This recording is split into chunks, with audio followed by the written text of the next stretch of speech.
So quantum error correction fits very nicely, I think, into the program of this school because there is about to be this great array of different lectures on all different kinds of realizations of physical qubits.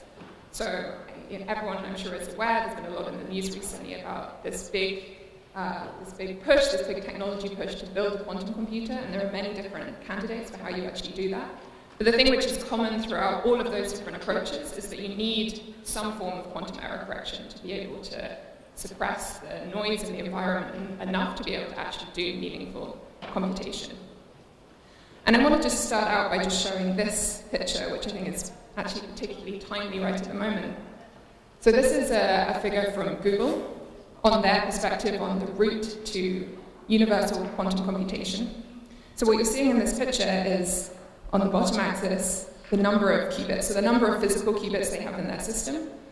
And they're on this trajectory from the place where we are now, let's say, maybe tomorrow, the answer is different, to a useful error-corrected quantum computer. And the thing you should notice about this is how far away those things are from one another.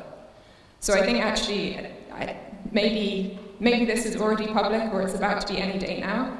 They're about to make the leap from the regime where their system is classically simulable into this region where they're doing something that cannot be simulated with a classical computer. So this is a number of around 100 noisy qubits. You make that transition. I think the system is something in the region of 50 to 100 qubits. But the place where what is known to be useful quantum error-corrected universal computation is all the way up at 1 million qubits. And this is obviously a huge gap. An extra zero. This huge gap that exists, that still stands between the technology that's available today and the ability to do this kind of holy grail of computation, this gap is for error correction. So this 1 million qubits gets you about the same number of these physical qubits, but in an error-corrected form where they're good enough for you to be able to do computation.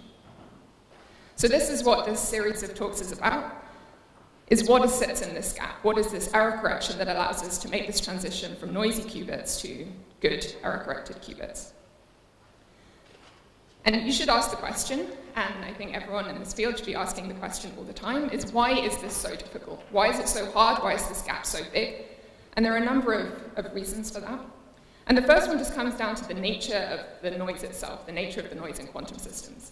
So Nate gave a quick little introduction to what that looks like in the intro at the beginning of the week. And in comparison to classical errors, it's much more difficult to deal with. So in a classical system, we may want to correct a string of classical bits. So we imagine we want to store in memory some string of zeros and ones. And what can happen, and this does happen in classical systems as well, is that one of these bits gets flipped because of some error process, which disrupts and distorts the string we tried to store. But the thing that you can always do in a classical system, you can do something very easy, which is just make many copies of each bit. So rather than storing this string once, I could store it multiple times. And then with every bit, I can just do a majority vote, and I can suppress the chance that that error actually disrupts the information I wanted to store. There are much smarter things you can do than this, but there is at least this one very easy option. You can always just make multiple copies.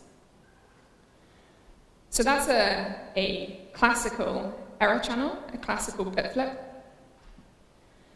But in a quantum system, the noise looks a bit different. So let's say instead we want to store a quantum state. So a quantum state which is some state psi in some superposition of the state 0 and 1. Now this state can suffer the same kind of error, so we can still suffer a bit flip error. And a bit flip in the quantum state looks very much the same. It just acts the same on both terms of the superposition. So the state psi would be taken to the state A1 plus B0. We've applied the bit flip to each term. And this error is actually the same as applying the Pauli X operator to the state. I apply a Pauli X operation, that's what applies that bit flip, so this type of noise is often called the Pauli X error. But in the quantum state, there's another kind of noise that can happen that doesn't have any analog in a classical system, which we'd call a phase flip. So this is the type of error where psi keeps exactly the same terms in the superposition, the 0 and 1 don't change, but we modify the sign in the middle. And this error is the same as applying a Pauli Z to the state. And so I refer to that as a Pauli Z error. So these are two different things that can happen. And then the even bigger problem with a quantum system is actually almost anything else can happen. Anything else, any unitary can be applied, any combination of these things, any mixture of unitaries. So I can actually apply any Krauss operator as a noise channel when something is interacting with the environment. So while in the classical system there's this one error that can happen, I can have a bit flip or I can not have a bit flip. In my quantum system, there's this continuum of possible noise channels that can happen that can be made up of these things. And I hope one thing that you can take away from this series of lectures, and it's something which I think is kind of in the air at the moment, is people use this as an objection to why quantum computing cannot happen.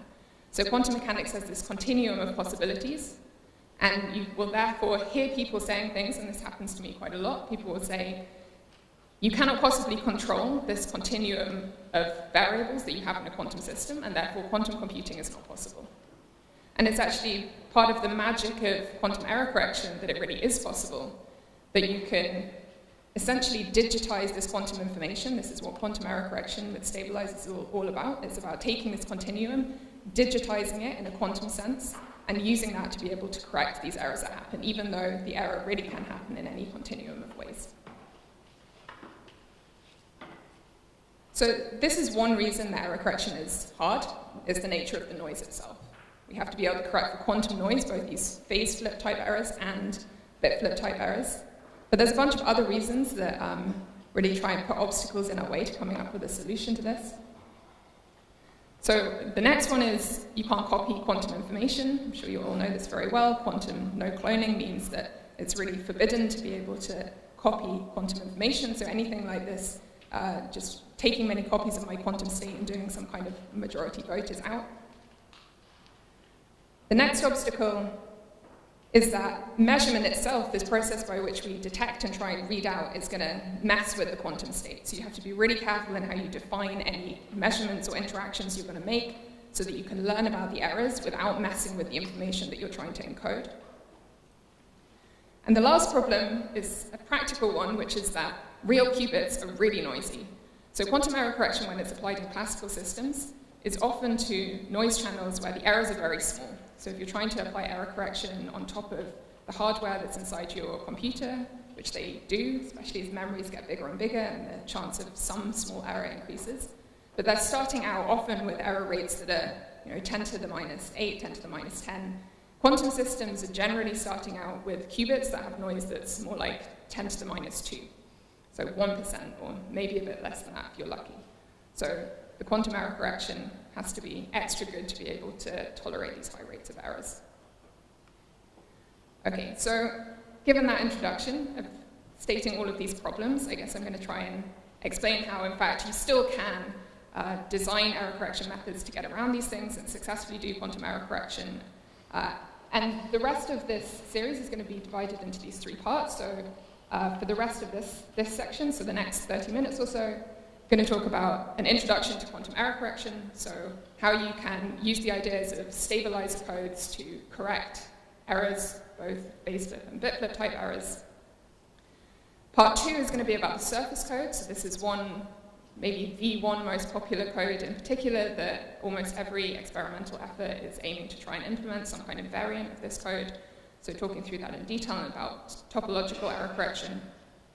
And then the third part is about taking these ideas and seeing how they apply into real-world systems. So there's a whole bunch of theory, and then when you try and translate it into practice, a whole host of new problems appear. And so I'm going to talk through a few of those, and I'm going to in particular focus on the implementation in measurement-based quantum computing. So this is going to follow on a little bit from the rest of Terry's lectures on how you can compute with photons. And that's the area that I work in, so my research is in how you can do fault-tolerant quantum computing with linear optics and photons. So hopefully there's a kind of range here from just an introduction to error correction, a bit more detail on surface codes, and then really some research level new stuff about measurement-based quantum computing and what fault tolerance looks like there. Okay, so quantum error correction. Basically, the rest of this talk is just going through this figure one step at a time. So quantum error correction is a procedural thing. I have a bunch of qubits, and I want to take them and use it to encode some logical quantum information in a way that's protected from errors. So the way this works is very like, I mean, in a sense like the majority vote code. I use redundancy. So I take more qubits than I actually want, and I use them to encode a smaller amount of quantum information. And in all the examples I look at, I'm just going to be looking at taking n qubits and encoding one logical qubit. So I start with these physical qubits. The first thing I do is apply some process of encoding. So that takes these qubits and it puts them into a new quantum state where I'm capturing one protected qubit of logical information. Let me write on here. So this is step one, encoding. In the second step, this is the natural process of error occurring. So there's going to be some error, some interaction with the environment, or something that goes wrong in the system. That means some of the qubits in this state suffer an error. So that's this transition here. So you can see there'll be something has gone wrong with the system. I've got some bit flips or some phase flips. And the next step is the really crucial one. This is the process by which we interact with the state to learn some information about what went wrong. So this is what we call measuring parity checks. So this is the thing I'm going to spend a bunch of time talking through, and it's about a measurement that we make on the state that tells us something about what went wrong. So we interact with the system in some way, and what that does is two things. First, it changes the state. So this is a really crucial aspect. We make some measurement on the state which changes it to something that we know better how to understand. And the second thing it does is extract some classical information. So the process of quantum error correction isn't really a fully quantum one. It's really a hybrid quantum classical operation. So we interact with the state in a quantum way. We use that to extract classical information. And then we're going to process that classical information to be able to tell us something about what went wrong. So after we have this classical information, which we call the syndrome, we're going to apply the process of decoding. So this classical information that's telling us something about what went wrong, we can use that to make some deduction, some guess about what might have happened to the state. This gives us a correction. So this is our guess, what happened. We've got some guess at the noise that happened. The quantum state at this point is exactly the same. And in the final stage, we take our knowledge of what we think went wrong, and we use that to fix the state. And in this example, and if everything goes well, you end up with exactly what you started with. So this is this 5-step process. We first encode the logical qubit. Secondly, errors happen by interaction with the environment. Third, we interact with the state, so we make these measurements of this parity information. In the fourth step, we decode, so this is a classical processing step. And then finally, we interact with the state again to fix it. Okay, so let me start out by talking about encoding a quantum state. So this is this first step here. So I first want to just give a kind of abstract view of what this encoding looks like. So remember, we're going to be taking n physical qubits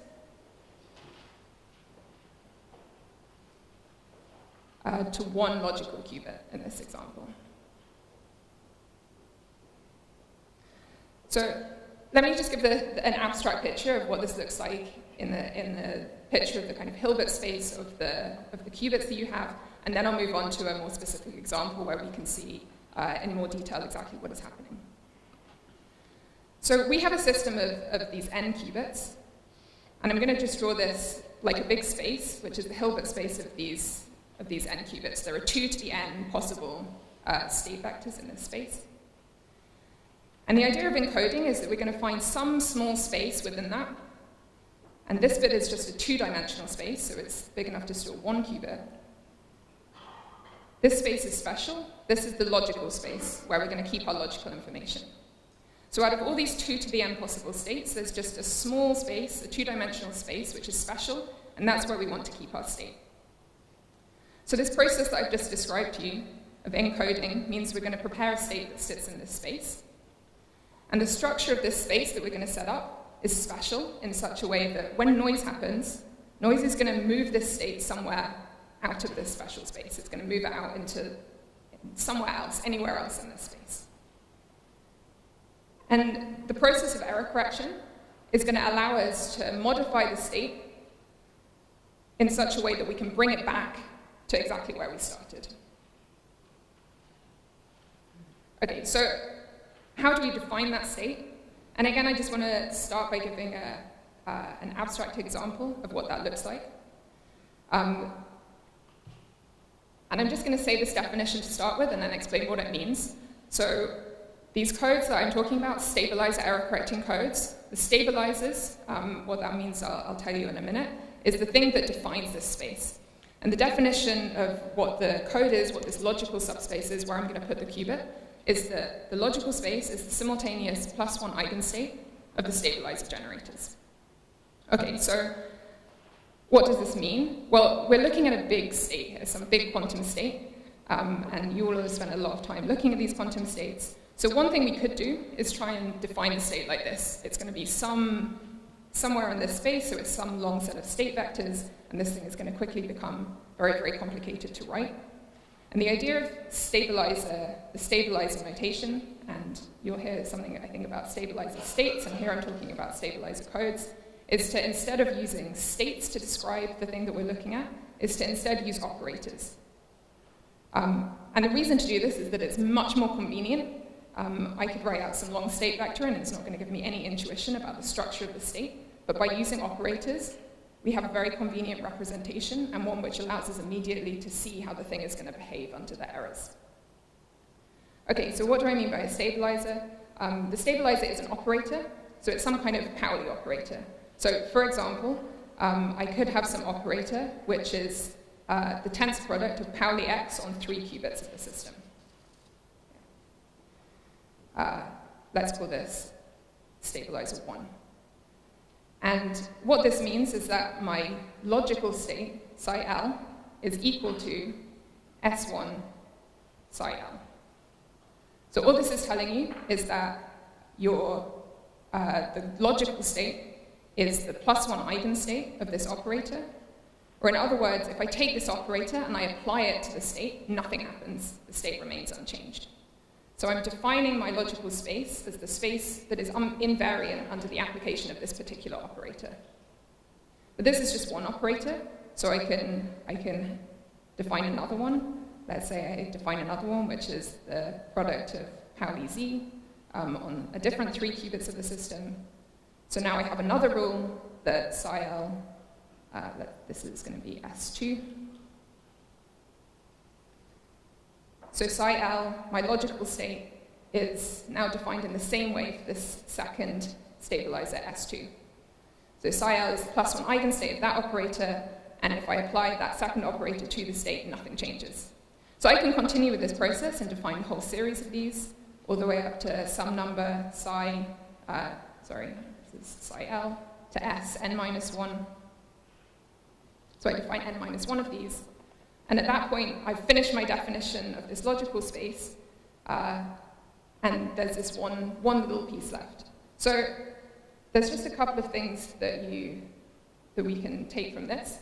So if I'm going to define my state in this way, there are some restrictions. I can't just be defining an arbitrary set of Pauli operators. There are certain rules that these operations are going to have to obey. The first is that all of these stabilizers, all of these operators that define the state, they all have to commute with each other. And that's because, by definition, this state, the logical state, is the simultaneous eigenstate of all of these operators. So they all have to commute with each other for that to be possible. And the second is that I'm defining one logical qubit, which tells me that there have to be exactly n-1 of these independent stabilizers. So let me just show that in a little more detail by looking at another way of looking at what this definition means. And this operation, I'm going to talk about measuring stabilizers. This is really the fundamental operation that you do in quantum error correction. If you're in the lab and you want to implement a quantum error correcting scheme, this is the one operation you need to be able to do. if you have a bunch of qubits, I just need to be able to measure these stabilizer operators. And it's actually, I mean, I say often that quantum error correction people are not really physicists at all, because the only quantum thing we ever do is make these projections, which immediately extracts classical information, and everything else in the story is completely classical. So it's kind of a scam to come to quantum physics conferences when really it's pretty much just classical stuff all the time. Okay, so we have these stabilizer operators, and I told you that these things are Pauli operators. Okay, so all of these operators are Paulis, and that means they're unitary. So if I take these operators and I take their product with themselves, I'm always going to get back the identity. And that means they have two eigenstates. So when I say I measure a stabilizer, there are only two things that can happen. If I can measure it and I can get a +1 outcome, an even outcome, or I can measure it and I can get a -1 outcome. And these two things are going to do two possible projections on the state. So there's one projection I make if I get this one outcome, which is projecting into the even subspace, and another one which projects into the odd subspace. So I can think about my big Hilbert space. So this is my 2 to the n Hilbert space. Let's say I start out with some arbitrary state or some completely mixed state. And I go and I measure that first stabilizer, S1. What that's doing is dividing this space into two. So that projection is either going to project me into 1/2, which is the even bit. So let's say this is S1 is even. Or it's going to project me into the other part where S1 is odd. But I've already told you what the definition of the code was, which is that it's the +1 eigenspace, so the even space. So I can make this measurement. I project into the even space because that's the definition of the code, and this part is removed. So then I can go to my second operator, S2, and I can do the same thing. And this is defining some different direction. It's a little bit hard to see because the whole thing is squashed onto 2D, but you can imagine it really being a different direction in space, so some other direction. And this also makes a projection to half the space. So there's going to be some other half, which is the odd part, which gets removed, leaving now this portion, which is the place where S1 and S2 were in the even part of the subspace. And you can see that you can carry on this procedure with the rest of my stabilizers, and I can keep chopping portions of the space away until I've measured n-1 of those things, at which point the space that is left is exactly a two-dimensional space. And this is the bit which is the logical subspace. So this is why there are n-1 generators. This is by construction, because I've said that I want to encode one logical qubit.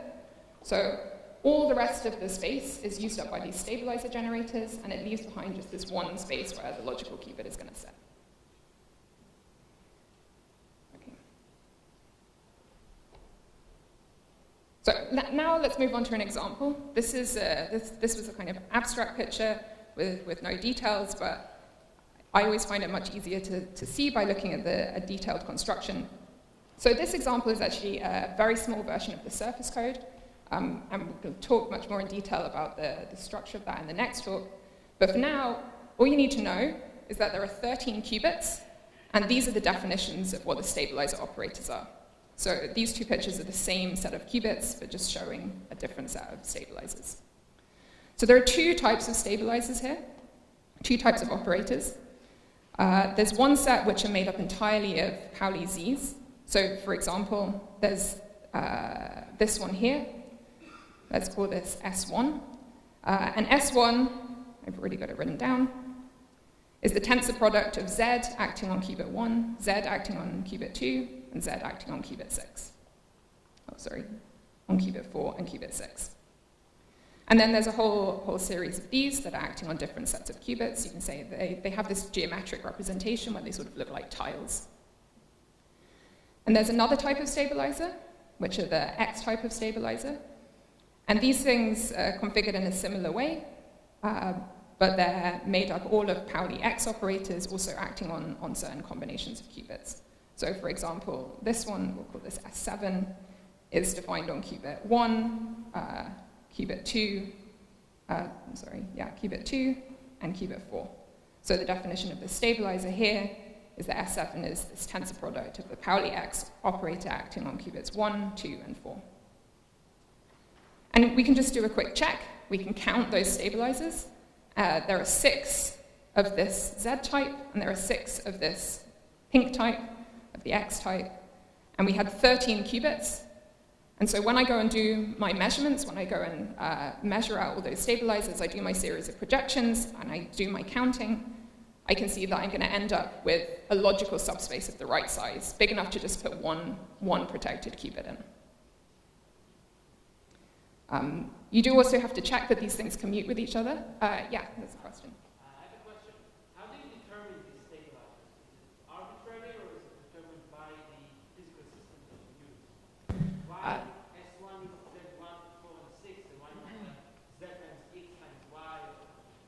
Yeah, so I'm just defining a set of stabilizers which work, and this question of what sets of stabilizers work is one which people spend their whole careers trying to figure out, and there are actually very, very few examples of these things. So it's not the case that you can just write down some set of stabilizers and see what happens. There's actually very, very few and very special sets of these things that work. And this one in particular, which is a topological code, they have these relationships to kind of certain special condensed matter systems.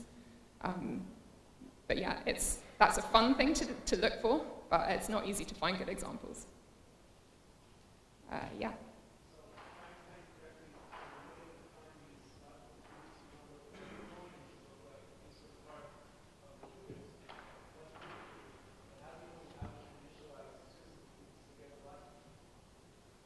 Yeah, so that's also a good question. It's actually, so the question was, here's the definition of the code, how do I initialize the thing into this state?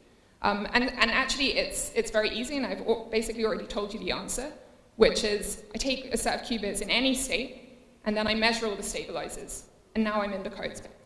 So I've measured those stabilizers. At that point, I wouldn't know what logical state I was in.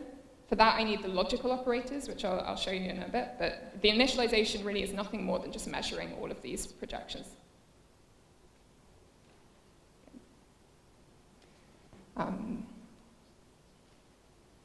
Okay, so that was the code example.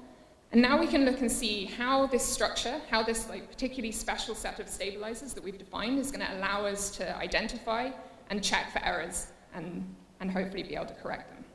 So let's look at this example. And just going back to our figure, what we've done now is do this encoding. So I've defined this set of stabilizers. So we've got this logical subspace. We've measured them, so we're now in the code. And now some error is going to happen. So let's say that there's a Pauli X, a bit flip error, happens on qubit 4. So some error channel happens that messes with the encoded state. So I've now moved out of that logical space. This is no longer in that special subspace. The process of error correction, exactly the same as the process of initializing the state, which is that you go and measure all of those operators. So I go and measure them all again, and I read out their values, and I see what that tells me. So there's two things that can happen in this case. So the first is, so the first is kind of obvious. Some of those stabilizers, let's say this one, they don't touch that error at all. So clearly these operations commute, and therefore there's no way that the value of this stabilizer could have been changed by that error that happened somewhere far away that it's not connected to. So in these cases, by definition, the parity of that measurement is going to have to be even. I'm going to call this a zero outcome, which is the same as getting the +1 eigenvalue. So this measurement has to be 0 because it doesn't touch the qubit. And then there's a whole set of these other operations which also don't connect with that error in any way, so I'm sure that those values should give me the outcome 0, just as they did before. But there's some of the other stabilizers which behave a bit differently, where the operator, the stabilizer, touches this X operator on one side, and therefore those operators anti-commute with each other. So Z and X touch at one site, the Pauli operators Z and X anti-commute with one another, and that means this stabilizer operator, the stabilizer measurement, anti-commutes with this error which has occurred on the logical state. And what happens in that case, let me just zoom in on this. I know that I started out with a state where the stabilizer should have given me an even parity. And I can think about what happens when I measure this state, the same stabilizer now, on the new logical state. So that's the same thing as measuring the stabilizer on the old state with the application of this error. And these two things anti-commute with each other, so I can swap their orientation as long as I introduce this minus sign. But now if I look at this thing, this is just exactly what the old state was. I know that the application of that stabilizer onto my original code state doesn't do anything, so it's just the same thing as the original state. And so this whole thing just has to give me a minus outcome. So by applying an error that anti-commutes to the stabilizer, I've turned the state into the minus one eigenstate of that stabilizer. So, okay, what that means for this example is simply that when I measure this particular stabilizer, I'm going to get an odd parity outcome. And the same is going to be true of any other stabilizers that anti-commute with the error. So the other one in this example is this. Okay. So this process of measuring these parity checks, what that's doing is, and we looked at this in the overview at the beginning, is it's extracting classical information from the state. So it's actually doing two things. The first is that I'm doing a projection. So this is the part of quantum error correction, which is about digitizing these errors. So I could really have had any error that happened. I make projections. I project them back into a certain kind of error, into these Pauli errors that we know we can correct. And then we are extracting classical information that's telling us something about the location of those states.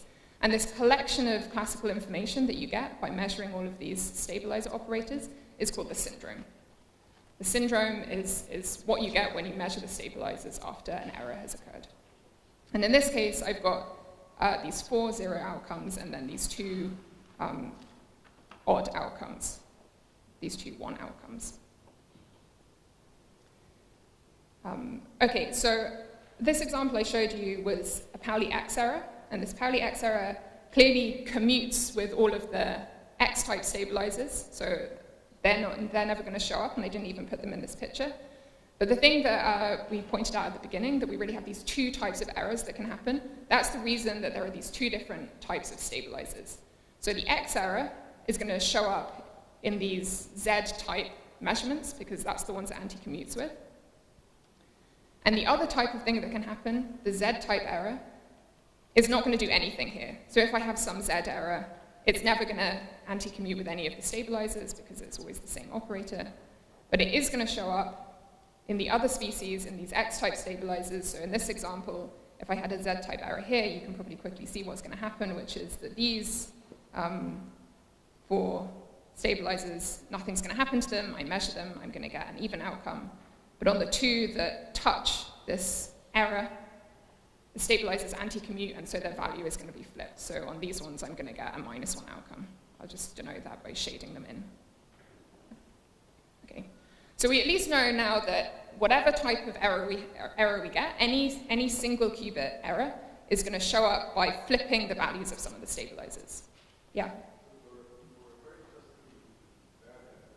Mm-hmm. Yeah, okay, so you can have errors of other kinds, and when you make the measurement of the stabilizer operators, you're making a projection back into something which is an eigenstate of the stabilizers. So you can have an error of some different kind, you can have like some small angle rotation, and when you make a measurement, you're doing a projection of it, so the error is going to be projected in one direction or another. So sometimes that projection might just like remove the error entirely. You could just project yourself directly back into the perfect state. Other times you make a projection and it's going to leave some error behind. There's Y errors as well. If you have a Pauli Y error, that's just going to show up in both. It's going to look like an X and a Z, both at the same time.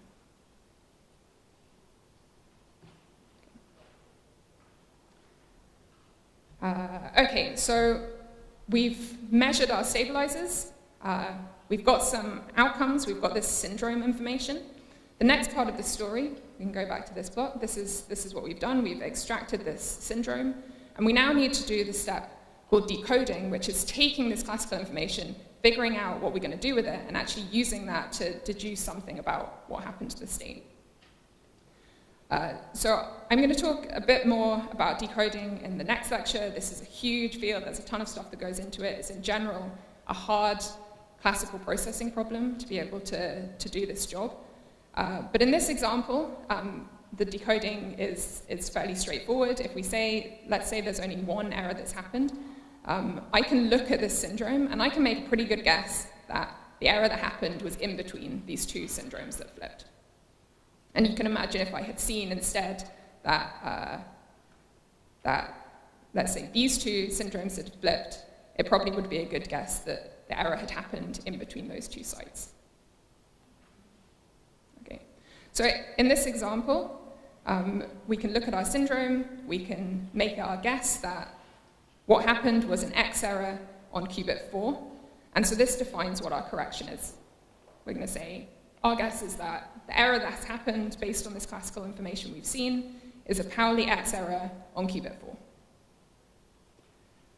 Okay, so that was our decoding step, kind of easy in this case, which brings us on to the very final step of this procedure, which is to apply the correction, to do the fixing of the state. And this is actually, extremely easy. So we're starting out with our error. And what we've done is make a deduction that we think that was the error. So applying correction is nothing more than going and applying that same Pauli operator again. So we go, like as an experimentalist, we go and we interact with that qubit in order to intentionally apply a Pauli X flip on that qubit. And these two things cancel each other out. And so the effect of doing that is that the error is removed, and we've returned back to the original state. And if we go again now, and we measure all of our stabilizers again, they're all going to give us an even value. They're all going to give us the zero outcome because there's no longer any errors on the state that they're anti-commuting with. So another thing that is just worth saying is that you don't actually, in practice, have to apply that correction. And that's quite important when it comes to practical things. So I can go and I can interact with the state and I can undo the error. But in practice, all you need to really do is keep track of the errors that you know have happened. And that's good enough.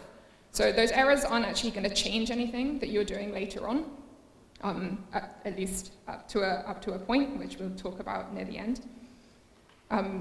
So rather than actually going and interacting, which in practice is going to go and introduce all sorts of other noise, you can just write it down on a piece of paper, like I believe that an X error happened on qubit 4, and that updates your knowledge of the state, and you can use that to then update how you expect the information to behave.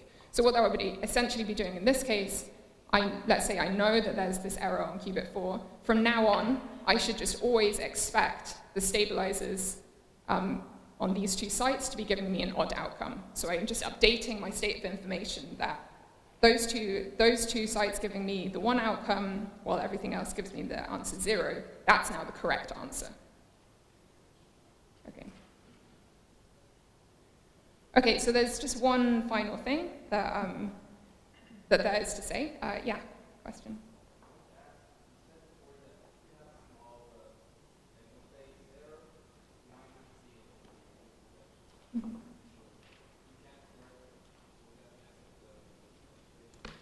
So if you have a small angle rotation, so the question was, if you have a small angle rotation, I said that sometimes you wouldn't see any odd parities, and doesn't that mean we can't correct it?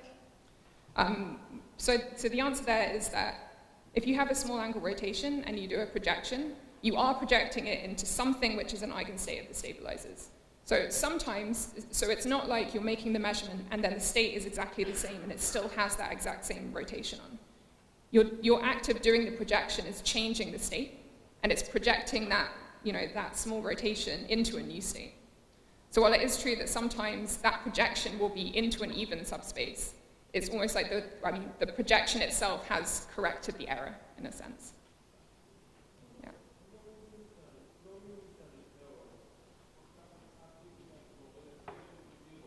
Mm-hmm.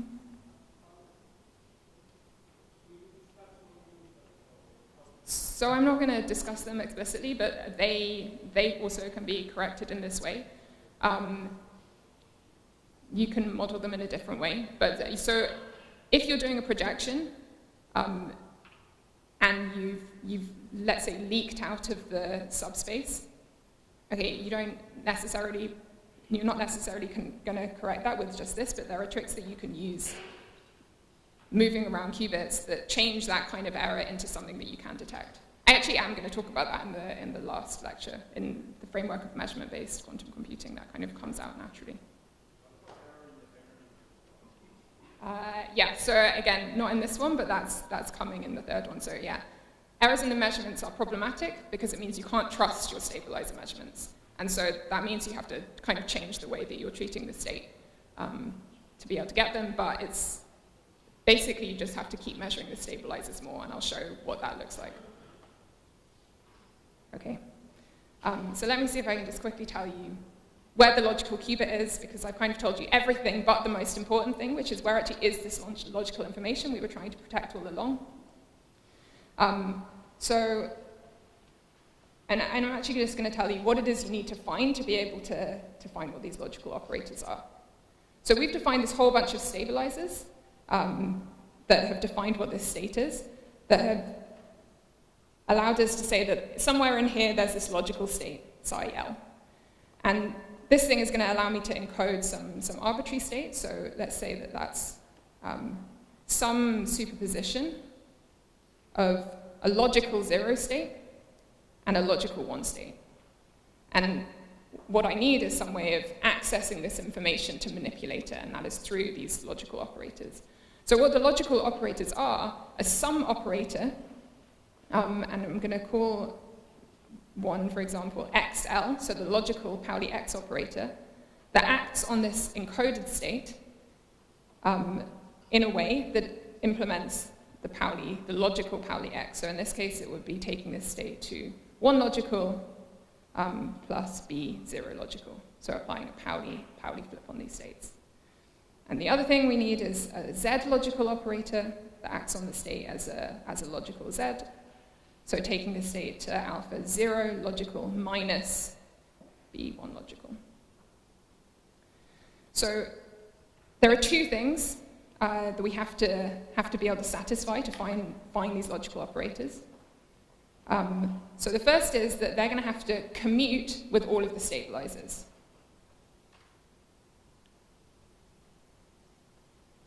And that has to be the case because if I'm going to actually be messing with the logical information, I can't be interrupting my error correction method, or I'm going to be somehow interfering with my logical subspace. So logical operators have to commute with all the stabilizers. They also have to not be stabilizers. So there's a trivial way to satisfy that I commute with all my stabilizers, which is just by picking some other stabilizer. But my logical operator can't be one of my stabilizers or some product of the stabilizer operators, because then, by definition, it would be acting trivially on the state. And then, as long as these two things are satisfied, all I need to do is find a pair of operators that anti-commute with each other. So I need to find some representative XL and some representative ZL that anti-commute, and then that's going to allow me to define this logical space. And I'm just tell you what those are in this example, which is one looks like this. So it's a string of 3 X's that span the site, and the other one is a string of Z's that goes in this direction. So there are your logical operators. Okay, so I guess that was the last little piece. This is a summary, which is just to kind of look through this thing again, and I won't go over that. And I'll just say, so I'm giving the next talk, I think, after lunch. If you're really enthusiastic to try and understand this thing better, try and figure out if it's possible to correct all single qubit Pauli errors that happen on this state. See if you can figure out how you can tell that's true, and if it's true for this example. And then, if you have even more time, if you ate your lunch too quickly, what about all 2 qubit errors? And I'd suggest that listing out all the possibilities is a good approach to the first one, and it's not a good approach to the second one, because there's a lot of 2-cube errors. Okay. Thanks.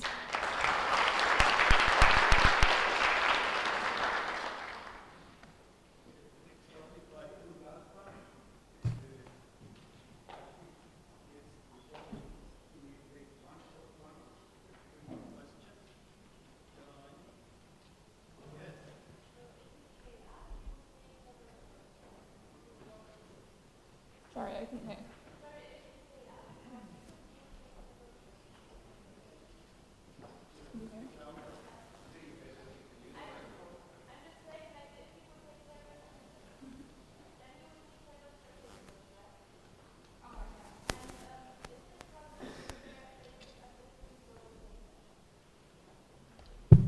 Okay, so I think the question was, if I want to have multiple logical qubits, I need multiple codes, and isn't there a problem with the global phases of those things between them?